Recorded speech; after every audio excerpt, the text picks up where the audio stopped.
மலைவாழ் பகுதி மக்களுக்கு சிக்கிள் செல் அனீமியா எனப்படும் கதிர் அறிவால் இரத்த சோகை நோய் பற்றிய விழிப்புணர்வை ஏற்படுத்தும் பொருட்டு மாண்புமிகு பழங்குடியினர் நல இயக்குனர் அவர்களின் உயரிய நோக்கினை செயல்படுத்திடும் வகையில் 28/6/2024 அன்று கன்னியாகுமரி மாவட்டம் அரசு பழங்குடியினர் மேல்நிலைப் பள்ளியில் வைத்து சிறப்பு பள்ளி வேளாண்மை குழு கூட்டத்தின் வழியாக மாணாக்கர்களுக்கும் பெற்றோர்களுக்கும் அப்பகுதி மக்களுக்குமான விழிப்புணர்வு நிகழ்ச்சி நடத்தப்பட்டது.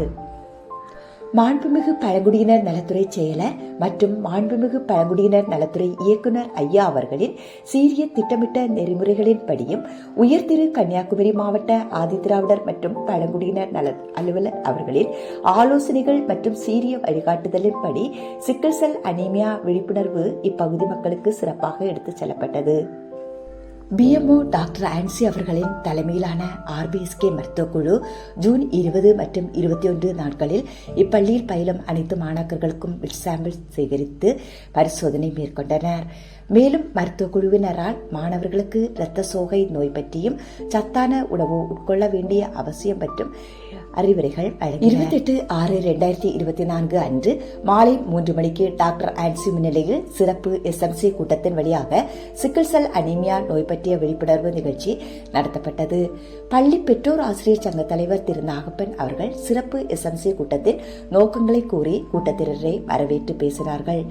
பள்ளி தலைமை ஆசிரியர் முனைவர் சஜிதா பள்ளி மாணாக்கர்கள் மற்றும் பெற்றோர்கள் சிக்கிள் செல் அனீமியா பற்றி தெரிந்து கொள்ள வேண்டிய அவசியம் பற்றியும் பள்ளி மாணாக்கர்களுக்கு ஏற்படும் இரத்த சோகை நோய் பற்றியும் சத்தான உணவுகள் அவர்கள் உண்ண வேண்டிய அவசியம் பற்றியும் பேசினார்கள். சிறப்பு விருந்தினர் டாக்டர் ஆன்சி அவர்கள் சிக்கிள் செல் அனீமியா நோய் ஏற்பட காரணங்கள் பற்றியும் மரபு வழி அவை எவ்வாறு கடத்தப்படுகிறது என்பது பற்றியும் அந்நோயின் அறிகுறிகள் பற்றியும் விளக்கி கூறினார்கள். சிக்கிள் செல் அனீமியா நோய் அறிகுறிகள் தென்பட்டால் அருகிலுள்ள மருத்துவமனை சென்று பரிசோதனைகள் மேற்கொள்ள வேண்டிய அவசியம் பற்றியும் விளக்கினார்கள். இரத்த செல்களின் உருமாற்றத்தால் நிகழும் சிக்கிள் செல் அனீமியா மற்றும் தாலமேசியா நோய்கள் மரபு வழி எவ்வாறு அடுத்த தலைமுறையினரையும் பாதிக்கிறது என்பதையும் பெற்றோர்கள் மற்றும் மாணாக்கர்களுக்கு விளக்கி கூறினார்கள்.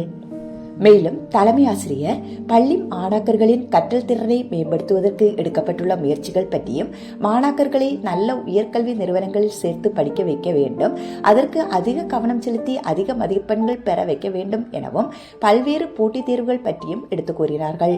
பள்ளி வளாகத்தின் தூய்மை பற்றியும் அதனை சுகாதாரமாக வைத்திருக்க வேண்டிய அவசியம் பற்றியும் கூறினார்கள். அதற்கு பெற்றோர்கள் தங்களுடைய முழு ஒத்துழைப்பையும் தந்து உதவுமாறும் வேண்டிக் கொண்டார்கள். உதவி தலைமை ஆசிரியர் திருமதி ஜோஷ்னா அவர்கள் நன்றியுரை கூறினார்கள். டாக்டர் ஆன்சி அவர்கள் துவக்கி வைக்க பெற்றோர்கள், மாணாக்கர்கள், ஆசிரியர்கள் இவ்வூர் மக்களுக்கு சிக்கிள் செல் அனீமியா பற்றிய விழிப்புணர்வை ஏற்படுத்தும் வகையில் பள்ளியிலிருந்து ஆரம்ப சுகாதார நிலையம் வரை விழிப்புணர்வு பேரணி நடத்தப்பட்டது.